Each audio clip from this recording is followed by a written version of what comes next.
తెలంగాణ ఆదివాసీ ఎరకల సంఘం రాష్ట్ర అధ్యక్షులు లోకిని రాజు, హన్మకొండ జిల్లా అధ్యక్షులు లోకిని సమ్మయ్య, జిల్లా ప్రధాన కార్యదర్శి మానుపాటి రమేష్ ఆధ్వర్యంలో హన్మకొండ పశ్చిమ నియోజకవర్గ శాసనసభ్యులు నాయని రాజేందర్ రెడ్డిని కలిసి నియోజకవర్గంలోని ఆదివాసీ ఎరకల సమస్యల్ని పరిష్కరించాలని వినతి పత్రం అందజేశారు. అనంతరం లోకిని రాజు మాట్లాడుతూ హన్మకొండ జిల్లా వ్యాప్తంగా ఉన్నటువంటి ఆదివాసీ ఎరకల కుటుంబాలు బ్రతుకుదెరువు కోసం హన్మకొండకి వలస వచ్చి దినసరి కూలీలుగా మారి పని చేసుకుంటూ జీవిస్తున్నారని, మరికొంతమంది చదువుకున్న యువకులకి ఉద్యోగ ఉపాధి అవకాశాలు లేక ఆటో డ్రైవర్లుగా జీవనం కొనసాగిస్తున్నారని, నియోజకవర్గంలో చాలామంది ఆదివాసీ ఎరకల కుటుంబాలు శుభకార్యాలు చేసుకోవడానికి, సమావేశం ఏర్పాటు చేసుకోవడానికి చాలా ఇబ్బంది పడుతున్నారని, కావున హన్మకొండ జిల్లా కేంద్రంలో ఏకలవ్య కమ్యూనిటీ హాల్ ఏర్పాటు చేయాలని ఎమ్మెల్యేని అభ్యర్థించారు. ఆదివాసీ ఎరకల కుటుంబాలని గుర్తించి నర్సంపేట మెడికల్ కాలేజీలో కానీ, వరంగల్ ఎంజిఎంలో కానీ, వరంగల్ మున్సిపాలిటీలో కానీ అవుట్సోర్స్ కింద ఉపాధి అవకాశాలు కల్పించాలని కోరారు. ఎమ్మెల్యే నాయని రాజేందర్ రెడ్డి స్పందిస్తూ నియోజకవర్గ కేంద్రంలో ఏకలవ్య కమ్యూనిటీ హాల్ నిర్మాణం విషయాన్ని కలెక్టర్ దృష్టికి తీసుకొని వెళ్లి స్థలం కేటాయించి భవన నిర్మాణం చేపడతామని, ఎరకల కులస్తులు యువకులకి ఉద్యోగ ఉపాధి అవకాశాలు కల్పిస్తానని హామీ ఇచ్చారు.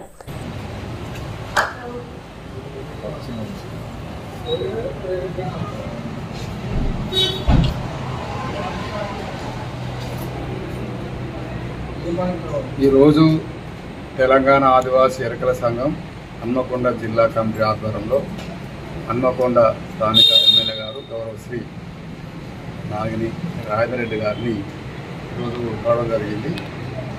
అంటే మేము కూడా ఈ హన్మకొండ జిల్లాకు అన్నటువంటి ఎరకల సమస్యలను కూడా సార్కు వివరించడం జరిగింది.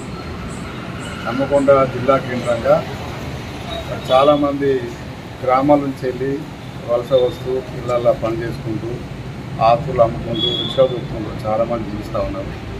వాళ్ళందరూ కూడా ఆదుకునే బాధ్యత మీపైన ఉన్నది. దయచేసి మరి మన ప్రభుత్వము, కేంద్ర ప్రభుత్వము ఇందిరమ్మ రాజ్యం కాబట్టి ఖచ్చితంగా మా ఆదివాసీ ఎరకల కుటుంబాన్ని ఆదుకొని చెప్పేసి నేను ఎమ్మెల్యే గారు నేను చెప్పడం జరిగింది.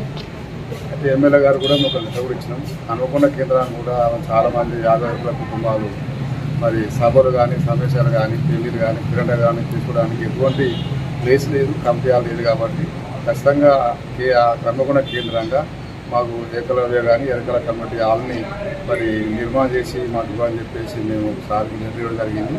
వెంటనే మరి ఎమ్మెల్యే గారు స్పందించి కూడా వెంటనే ఆర్డీఓ గారికి, ఎంఓ గారికి మరి ఫోన్ ద్వారా మాట్లాడి ఖచ్చితంగా వీళ్ళకి ఆ స్థలం కేటాయించాలి, ప్లస్ మన ఫండ్ నుంచి కూడా నిర్మాణం చేయాలని చెప్పేసి వాళ్ళు వెంటనే ఆదేశాలు ఇచ్చారు. దానికి హన్మకొండ జిల్లా కమిటీ తరఫున వారికి ప్రత్యేకమైనటువంటి కృతజ్ఞతలు తెలియజేస్తూ ఉన్నాం. మేము ఒకటే కోరేది ఏంటంటే ఈ రాష్ట్రంలో మరి ఇతర గిరిజనులు ఏ రకంగా విద్యా, ఉద్యోగ, రాజకీయంగా ఉంటున్నారో మా ఎరకల జాతి ఇంకా ఎవరు పట్టించుకోవట్లేదు. దయచేసి ఇప్పటికైనా కాంగ్రెస్ ప్రభుత్వం ఏదైతే మా జాతి పట్ల కొంత ప్రేమ అనురాగం చూపించిన దాని ప్రకారంగానే మాకు ఎరకల కార్పొరేషన్ ఏర్పాటు చేస్తాను మా అభివృద్ధి కోసం, అది చేయమని చెప్పి కోరినాం. రెండవది, హన్మకొండ జిల్లాలో కూడా చాలామంది విద్యార్థులు, చదువుకున్న వాళ్ళు ఉపాధి లేక, ఉద్యోగం లేక చాలామంది ఇబ్బంది పడుతూ ఉన్నారు. ఖచ్చితంగా ఈ హన్మకొండ జిల్లాలో నర్సంపేట మరి మెడికల్ కాలేజ్ కానీ, మన ఎంజిఎం హాస్పిటల్లో కానీ, లేకపోతే మున్సిపాలిటీలో కానీ ఖచ్చితంగా మందులు కోరుకున్నటువంటి వాళ్ళు ఉన్నారు. తర్వాత ఉద్యోగ ఉపాధి లేని వాళ్ళు ఉన్నారు. వీళ్ళందరికీ కూడా అవుట్సోర్స్ కింద ఎంప్లాయ్మెంట్ కల్పించమని చెప్పేసి కూడా మేము ఎమ్మెల్యే గారికి కోరినాం. వాళ్ళు ఖచ్చితంగా చూస్తున్నారు.